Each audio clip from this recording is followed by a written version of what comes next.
Uvira est la deuxième ville de la province du Sud-Kivu après celle de Bukavu.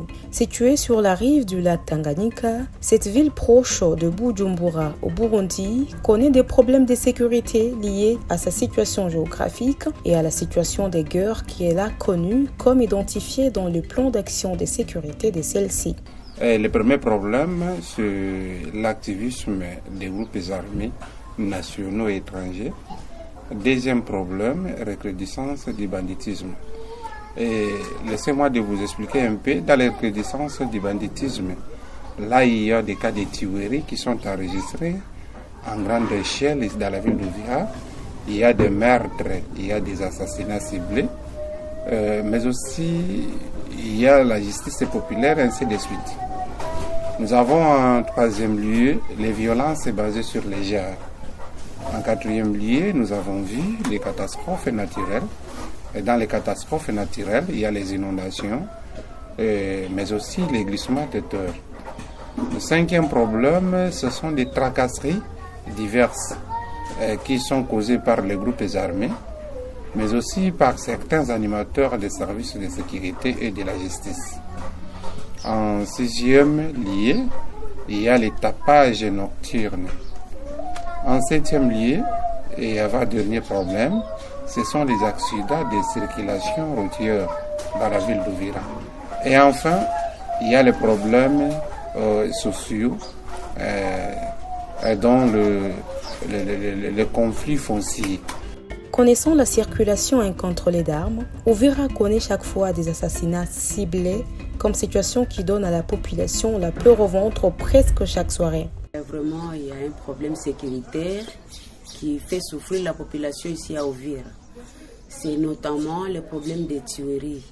Surtout, on tue les gens dans des heures vraiment vers 19, vers 18 heures.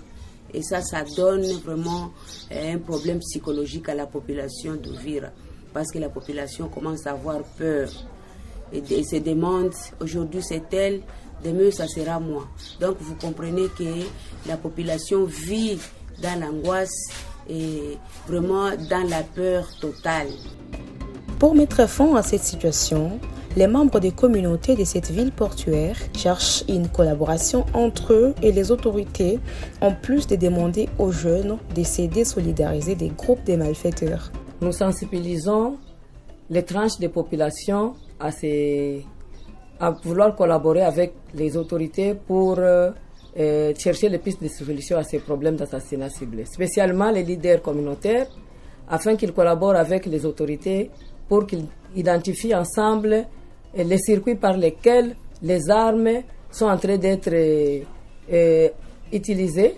Et avec les jeunes, nous les sensibilisons à se désolidariser des groupes armés et d'autres donneurs d'opinion qui les incitent à prendre les armes pour lesquelles ils sont en train de commettre ces crimes, dont les assassinats ciblés parmi la population. La cartographie des ménages dans lesquels il y a des usagers des armes et la création des casernes pour les militaires restent parmi les solutions que proposent les habitants d'Uvira aux autorités. Nous suggérons qu'au niveau local, donc dans les avenues, dans les quartiers, que les chefs d'avenue, chefs de quartier s'impliquent en signalant tous les mouvements des personnes, de circulation des personnes armées, des militaires et des policiers, que cela soit identifié. Et cela, ça va permettre à l'autorité de savoir quelle est l'entité dans laquelle il y a vraiment une forte circulation des personnes en armes.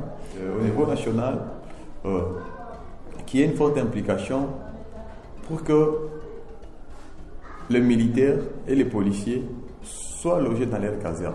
Parce qu'un militaire ne doit pas vivre dans les mêmes entités que les civils.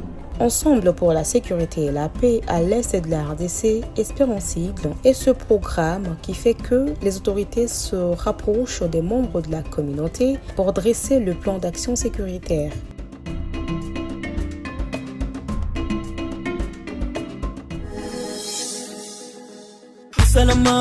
Usalama wetu pamoja uwezekana.